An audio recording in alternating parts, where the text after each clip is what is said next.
Բարև ձեզ, սիրելի ռադիո լսողներ, հանրային ռադիոյի եթերում բարձր գրականություն նախագծի հերթական հաղորդումն է, ես Արքմենիկ Նիկողոսյանն եմ։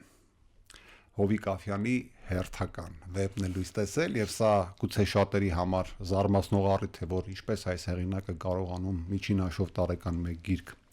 հեղինակել, մյուս կողմից շատ ուրախալի լուր է իր ընթերցողների համար, որոնք անհամբերությամբ սպասում են Հովիկի յուրաքանչյուր գրքին։ Ես ինքս որպես գրականագետ ու նաև ընթերցող կարող եմ մի բան փաստել, որ այս նոր խոզի տարի վեպը ուղղակի տարբերվում է Հովիկի մյուս գրքերից, իսկ թե ինչու եւ ինչպես այդ հարցերը կքննարկենք հենց Հովիկ Աֆյանի հետ։ Ողջույն Հովիկ։ Ողջույն։ Մի քիչ հեռվից սկսեմ էլի, տես այսօր գալիս էի ճանապարհին փորձեցի հիշել այս տարի ինչի տարի է եւ այդպես էլ չհիշեցի, հիմա կարող է հուշես։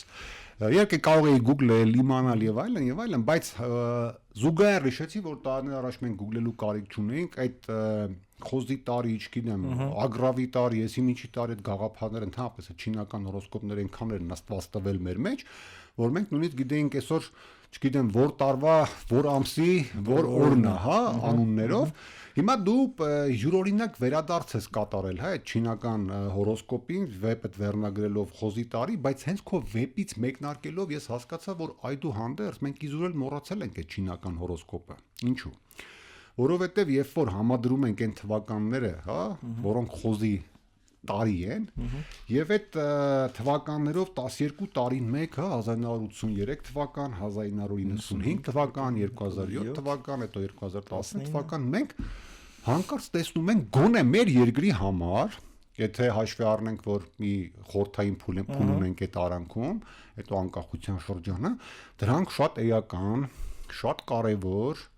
շատ առումներով նաև բախտորոշ ու իսկապես խոզի տարիներ են եղել։ Հիմա բացի այն, որ դու ծնվել ես խոզու տարում,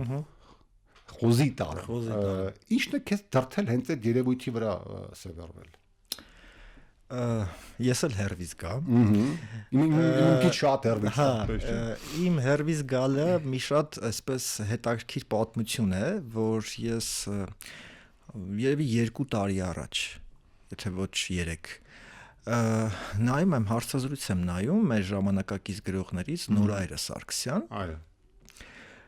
Նորայրի հետ ինչ որ երկրի մասին, մարդկանց մասին, այսպես հարցազրույց է, ու Նորայրը արեց մի նախադասություն ասեց, որ ես sense քարացա այդ նախադասությունը լսելով ու ասեցի, բայց սա վեպ է, ասած ինքս իմ մեջ։ Նորայրն ասեց, ես ինձ ինչ հիշում եմ, մեր երկիրը կործանվում է։ Ահա։ Ու ես սկսեցի ինձ հիշել։ Դե բնականաբար մարդը, որ սկսում է իրան հիշել, վերադառնում է այն թվական, որտեղ ծնվել է, ինձ համար դա խոզի տարի 83 թվականն է։ Ու ես այսպես միանգամից փորձեցի, այսինքն սկզբից ծնվեց կառուցվածքը այս վեպի, իհարկե, չեմ այսպես խոստովանում եմ։ Ես մտածեցի, հա, չեմ ժխտում, մտածեցի, որ պետք է անդրադառնամ խոզի տարիներին։ Բայց չգիտեի, որ այդքան բախտորոշ է։ Չգիտեի, իհարկե չգիտեի։ Հետո սկսվեց ուսումնասիրությունների փուլը, ես մինչև հիմա դեռ ազգ թերթում աշխատելու տարիներից ես տենց թերթային լուրջ արխիվ ունեմ, սկսեցի ուսումնասիրել այսպես թվականներով, տեսա ահագին հետաքրքիր վերնագրեր, հետաքրքիր հոդվածներ, հետաքրքիր բաներ, որ հենց այդ թվականներին են եղել, ու դա ինձ այսպես ավելի մոտիվացրեց, որ ես փորձեմ հասկանամ 12 տարին մեկ լավ էս երկրում ինչ է լինում։ Եվ հասար այս եզրահանգմանը։ Ես նախապես ասեմ, որ վեպը շատ աշխատված է եւ նաեւ փաստական նյութի հսկայական օգտագործում կա, այնպես որ ընթերցողները, որոնք ծանոթանան վեպին, այդ մեջբերումները հատկապես տարբեր թերթերից, թեպետ վեպում դա մետաֆորացվել է մեկ թերթի շրջանակում, թեպետ ճիշտ էլ արել ես, որտեղ դա իսկապես իշխող թերթ էր մեր ժամանակներում, ես դա մի քիչ ավելի տարիքով եմ քեզնից։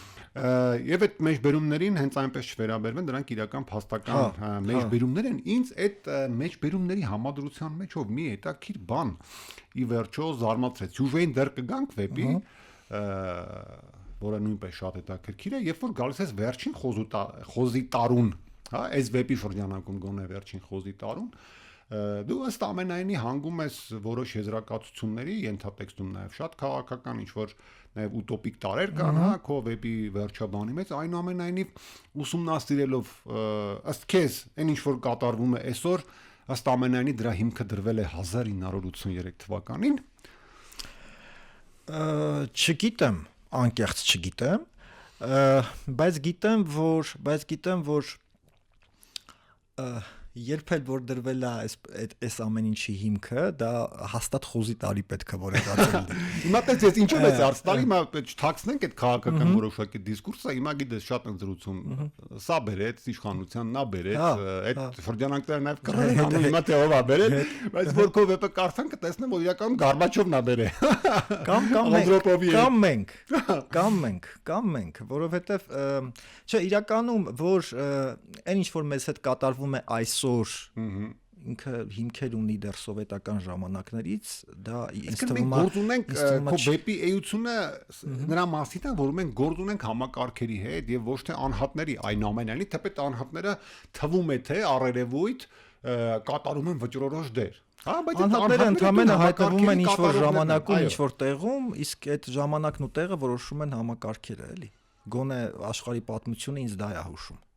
Դե քո վեպի պատմությունն էլ կոնկրետ մեր երկրի իրավիճակների հետ համադրված դա է հուշում, փաստորեն մենք գործ ունենք դերակատարների հետ, ըստ ամենայնի ոչ թե անհատների։ Գանք սյուժեին, հով ես նախորդ էլի մեր ռադիոլսողներին ու քո գրականության սիրահարներին քեզ էլ եմ ասել նախապես զգուշացնեմ, որ սա քաղցր վեպ չէ, հա, Հովիկի նախորդ վեպերի պես, մի քիչ ավելի դառը վեպ է, կծուտ արել կան, հա, եւ վերջերս մի կարծիք լսեցի, որ դաժան, ամենադաժան վեպն է։ Գուցե նաեւ դաժան վեպ է, այնուամենայնիվ տես որոշակի նաեւ գրողական, չասեմ ոճի, այնուամենայնիվ նյութի փոփոխության մեջ հարմարվելու խնդիր պետք է լիներ։ Իհարկե տեղ ամեն դեպքում են վարժված ձեռքը տիրենն անում է, գալիս է միջամտում է եւ հատկապես ծովափնյա տեսարաններում, որոնք ռոմանտիկ որոշակի շունչ ունեն,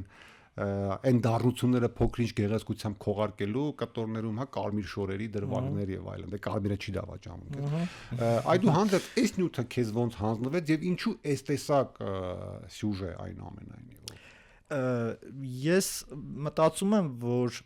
այս վեպը կամ այսպիսի վեպ, լավ sense ասեմ, ես անպայման պետք է գրեի, որովհետև դե մասնագիտությամբ ժուրնալիստ եմ։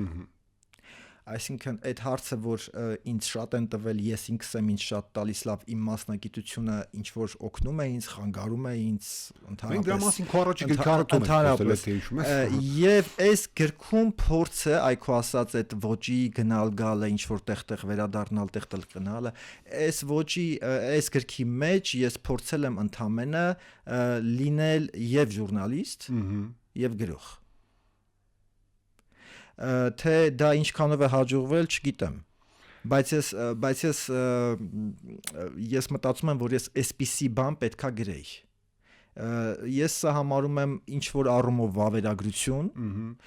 հատկապես որ կա այս գրքում տեքստ, կան այս գրքում փոքրիկ պատառիկներ, որ ես խնդրել եմ եւ վերցրել եմ իմ ընկերոջից Ծովինարից Բարխուդարյան, որ հենց նրա տեսած ապրումներն են եւ այլն, դրա համար նաեւ գրքում կա հատուկ շնորհակալություն իրեն։ Չգիտեմ, սա վավերագրություն է ավելի շատ, գումարած իմ այսպես որոշ գրողական հնարները։ Նա որպեսի ընթերցողի համար մի քիչ պարտ լինի, մենք գործ ունենք մի ըստ ամենայնի ընկեցիկ երեխայի հետ, որի հետ եւ նրան պահողները, հա, ովքեր խնամում են ի վերջո նրան, այդ մյուս հանգամանքները չենք բացահայտի, թող կարդան եւ այն մարդիկ, որոնց ձեռքը նա ընկնում է, ըստ ամենայնի թվում է թե նրան օգտագործում են, հա, քիչ առաջ որ խոսում էինք համակարգի մասին, թվում է թե նրան օգտագործում են, որտեվ եւ այլն, բայց վեպի մեկ այլ հատույթ կա, որտեղ ըստ ամենայնի ինքն է բոլորին օգտագործում եւ ի վերջո եւ իր ձեռք բերած իշխանության, այսինքն ստորին տեղից մինչեւ բուրգի գագաթ։ Սա այսպիսի մի ճանապարհ է հայաստանյան իրողություններով, տես մի հետաքրքիր բան ասեմ, երբ որ Ստալինի պատմությունը հիշեն, չգիտեմ, համաշխարհային լիքը բռնակալներ, բաներ կան, նույն Մարկեսի վեպերում շատ կարող ենք հանդիպել, նույն Նահապետի աշունում, մյուս գործերում, անպայման այդ բռնակալները, որոնք հասնում են իշխանության բուրգին, ընկեցիկ են։ Մայրերը երբեք չեն իմանում ում զավակներ են, այս դեպքում նույնպես է տեսակ ինտրիգ կա վեպում։ Գլոբալ սյուժեն այսպես է։ Հիմա այստեղ բայց կան դրված շատ այլ հարցեր, նույն այդ պատվաստումների եւ այլնի թեման էլի շատ փակագծերը չբացենք։ Ինչ ես դու փորձում ահա այդ հարակից սյուժեներով անելով, որ ցույց տաս ամեն դեպքում տարբերվող զարգացում, որի վերջնակետը մեկան նույնն է, թե պարզապես դանդաղացրել ես դեպքերի ընթացքը։ Չէ, ես փորձել եմ ավելի այսպես բնականություն ապահովել,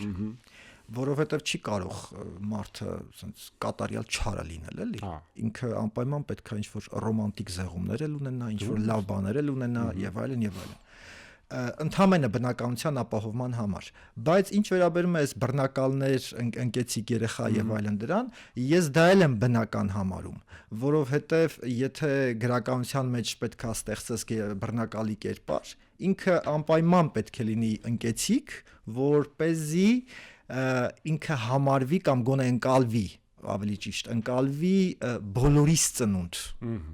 Բոլորիս պահած երեխա էլի, այդ մենք իրան դարձրինք բռնակ, ինքը տենց մեղքի բաժինը բերենք, շեշտենք այդ առումով։ Իհարկե։ Կերպարներին գանք, տես ընդգծված դե կերպար Հուսիկ Գոջի այդպես անվանափոխումներով այնտեղ Վաղարշակն էր, շատ կարևոր ֆիգուր, որը հետո Վաղո դարձավ, որը դետալային է, էլի շատ կան այդպիսի կերպարներ, բայց այդ երկուսն են մեղվել, Գումարադ Եղիշը, քո նախատիպն է կամ նախատիպը դու ես, որտեղ ժուրնալիստական գործունեությամբ զբաղվում եւ տպավորվածը Կանու գյուղեկա Սփյուռքահայ է, շատ, բայց եւ նաեւ բժշկուհին բնականաբար նրա ամուսինը շատ ռոմանտիկ անznավորություն, քեզ ընդհանրապես բնորոշ է բազմահերոսություն ես, հիմա փորձեցի երեք էլի այս գրքի առիթով քո հետ զրուցել, հիշել, ասենք ժողովրդի հայրերի, օրինակ այդ վեպի հերոսներին, այմար ջոգեցի, որ գլուխը պատտվում է, շատ է եւ տես մի գրող, որը ամեն դեպքում հույս ունի, որ իր հերոսներին կհիշեն, որտեղ գրողը երբեմն հիշում է նաեւ իր հերոսները, ասենք Գիգորը Թումանյանինն է, գիտեմ Մարկոս Աղալիմյանը Շիրվանզադեինն է, Զազունյանը Նարդոսինն է եւ այլն, էլի։ Ինչպես ես անում, որ չմոլորվես ինքդ այդ պատկերասրահի մեջ։ Ես ասեմ, գաղտնիքը ինձ թվում է իմ այսպես գրականության հիմքի պեղումների վայրն է։ Ես երբեք չեմ քիչ է պատահում, որ ոգեշնչվում եմ ինչ որ առանձին մարդու հետ զրույցներով կամ առանձին մարդու հետ հանդիպումներով։ Ինձ ոգեշնչում է փողոցը, հնարավորինս մարդաշատ, պատուհանաշատ, եթե կարելի է այդպես ասել։ Ու ես չգիտեմ այդ պատուհանների հետևում ապրող մարդիկ կամ հանդիպածս փողոցում մարդկանցից որն է ավելի կարևոր, որն է ավելի գլխավոր հերոս։ Դրա համար ես փորձում եմ իրենց հավասար ժամանակ տալ։ Եվ կարծում եմ, որ այդպես տենց վճռական, վճռորոշ հերոս ունեցող գրողները հաստատ իրենք այսպես մեկ մարդու հետ շփումներից ոգեշնչվողներն են, էլի, ինձ դա չի ոգեշնչողը։ Ինձ հնարավորինս կեղտոտ եւ մարդաշատ փողոցներն են պետք։ Կեղտոտ եւ մարդաշատ, բայց այնուամենայնիվ ես որոշ հերոսների առումով եւ ափսոսանք ունեցա, որ շատ ավելի չեն զարգացել, օրինակ նույն Վաղարշակի, որովհետեւ even ինտրիգները որ կան իր շուրջ, դրանք կարող են ավելի այսպես էպիկական բանով բացահայտվել եւ նաեւ այդ ճանապարհին արի էդ էլ խոստովանեմ, որ որոշ հերոսների ես հանդիպում, քո ասած այդ տրամաբանությունը գուցե գործել է փողոցը, որ լավ կլներ չտեսնեինք էլ այնուամենայնիվ, սա ասեմ։ Մի գաղտնիք էլ բացենք ընթերցողին, որ վեպը ոչ միայն կառուցված է 12-ը մեկ սկզբունքով, 12 տարին մեկ, այլ յուրաքանչյուր 12 տարի մեկ հանդիպող ժամանակ ունի կոնկրետ իր եղանակը, սկսում է ձմեռով, շարունակվում է գարունով, ամառ, աշուն եւ վերջապես էլի ձմեռ։ Լավ, հասկացանք այս աշխարհում ամեն ինչ դες տրամաբանված պատահականությունները շատ դեր են խաղում, բայց այսքան դու կարծում ես, որ էլի այդ շրջապտույտի մեջ նաեւ փոխվում է եղանակը, հա, տես քո տրամաբանությամբ մեզ 2031 թվականին պետք է որ ձմեռ սպասվի, եթե հաշվի չառնենք քո ուտոպիկ ձմեռը։ Որտեւ այդ վերջին ձմեռը ուտոպիկ ձմեռ է։ Այո, անպայման։ Եթե իրական ձմեռի հետ առնչվենք քո ասած երթականությամբ։ Չէ, ես այդտեղ այդ իմաստը չեմ ուզել գոնե հաղորդել, ընդհանրապես ինքը կառուցվածքը ավելի ամրացնելու համար, 12 թիվը ավելի շեշտելու համար, դե 12 տարին մեկ գլուխները փոխվում են, նաև տարվա եղանակն է փոխվում, դե տարին էլ ունի 12 ամիս, Դե բոլոր ամիսները դե նոյեմբերով չուզեցի ավարտեմ, պետք է լիներ դեկտեմբեր։ Բայց ես ծնվել էի նոյեմբերին, մարտ, որին դու ձոնել ես քո վեպը։ Այո, իմիջիալոց ոչ պատահական, այդ մասին գուցե մի առանձին էսպես Ես ինձ տանջել է այդ հարցը, բայց ասի չխորհրդամ։ Հա, չէ, ես դա անպայման կասեմ։ Գիտես, այսինքն տարին պետք է ավարտվեր։ Ժամանակը այս վեպի ժամանակը պետք է ավարտվեր եւ չուզեցի դա լինի նոյեմբերով։ Դեկտեմբերն էլ ես մեղ չունեմ, որ ձմեռվա ամիս է։ Դրա համար եւ նորից ձմեռ, այսինքն ես չեմ ուզել ասել, որ 2031 թվականին այդ ուտոպիստական ինձ համար եւ մեզ համար ժամանակում մենք ձմեռ ենք ապրելու։ Ընդհանրապես դեկտեմբերը ձմեռ է։ Լավ, այդ դեպքում կարող ենք քո վեպը համարել քաղաքական։ Պես ժամանակին, երբ որ գրվում էին այս տեսակ վեպերով, դրանց ներքին այդ տարածությունները, խոսույթները, ակնարկները բացահայտելու համար գրականագիտական մենագրություններ էին գրվում, հա, ասենք օրինակ Բուլգակովի Վարպետ եւ Մարգարիտան ով, չգիտեմ ում նկատի ունեցել եւ այլն։ Հիմա քանի որ ինֆորմացիոն հոսքերը շատ են, մենք ամեն ինչ տեսնում ենք, ամեն ինչ որ կատարվում է մեր շուրջ, պահվածքից սկսած, չգիտեմ, ժեստիկուլյացիաներից վերջացրած եւ այլն։ Մի քիչ դժվար է էլի բան թաքցնել վեպում։ Բաներ կան, որ քո վեպում շատ ակնհայտ են։ Սենց ասեմ, էլի կարծացողներն էս հարցը կտան։ Այս վեպը այն մասին է, ինչ ես կարծացի։ Լավն է հարցը, բայց ես այդ հարցի պատասխանը չունեմ։ Ես ունեմ ուրիշ հարցի պատասխան, որ եթե, չգիտեմ, 10 ընթերցողներից 9 համարում է, որ սա քաղաքական վեպ է, ես դեմ չեմ։ Թող համարեն քաղաքական վեպ։ Բայց քո նպատակը դրումն է կարևոր։ Ես չեմ ուզել գրել քաղաքական վեպ։ Ես ուզել եմ գրել վեպ մեր մասին, մեր երկրի մասին։ Ընդ որում մի շատ կարևոր ըստիս մարտահրավեր ինքս իմ առաջ դրած հաղթահարած։ Ես ուզել եմ գրել մեր երկրի այսպես տասնամյակների պատմություն առանց հայհոյանք տալու։ Այ հա, այդ դրա վրա ուշադրություն։ Եվ կարծես թե ստացվել է։ Հա, այդ կարող եմ փաստել, որ հայոյանք չկա, բայց փորձեմ հիշել արդյոք չկա հայախառն ենթատեքստեր։ Գուցե դա կա, գուցե ասենք, չգիտեմ,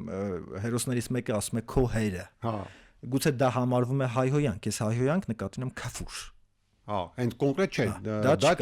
դա չկա, բայց ես նաև որսացի այդ որ ասացիր մտածեցի ներքին այսպես խաղաղություն, հա, որտեվ քո գրողական, հա, կեցվածքի մեջ, որտեվ նույնիսկ դրվագներ կան, կարծեմ երկրորդ թե երրորդ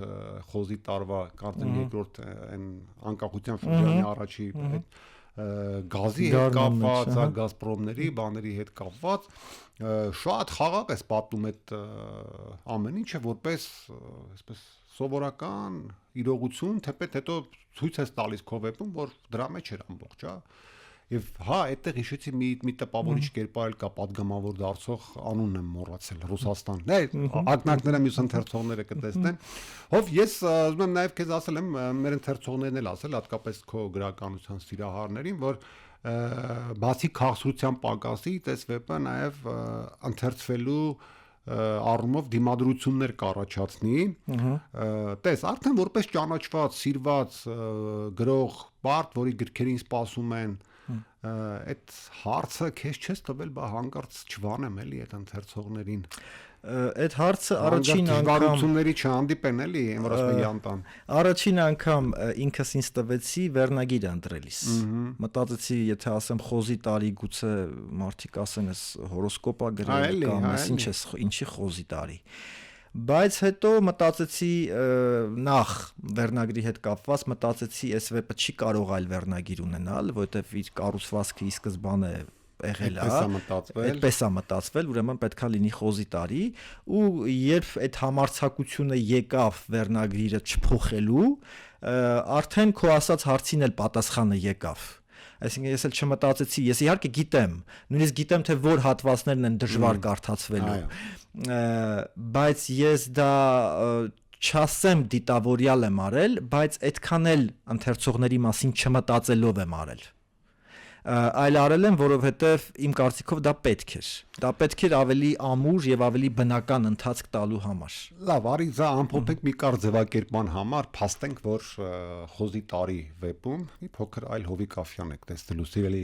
ընթերցողներ, իսկ թե հավանեք թե չէ, Facebook-ում անպայման Հովիկի հենց պատին էս գրքի լուսանկարի տակ կոմենտ եք։ Ես կսպասեմ անպայման։ Շնորհակալություն Հովիկ, Ես եմ շնորհակալ համար։ Սիրելի ռադիոլսողներ, վերջում հիշեցնեմ, որ Հանրային ռադիոյի եթերում բարձր գրականություն նախագծի արտական հաղորդումներ, ես Արփանիկ Նիկողոսյանն եմ, զրուցում եի արտակագիր Հովիկ Աֆյանի հետ, մեր զրույցի թեման նրա նոր խոզի տարի վեպն էր, լավ եղեք։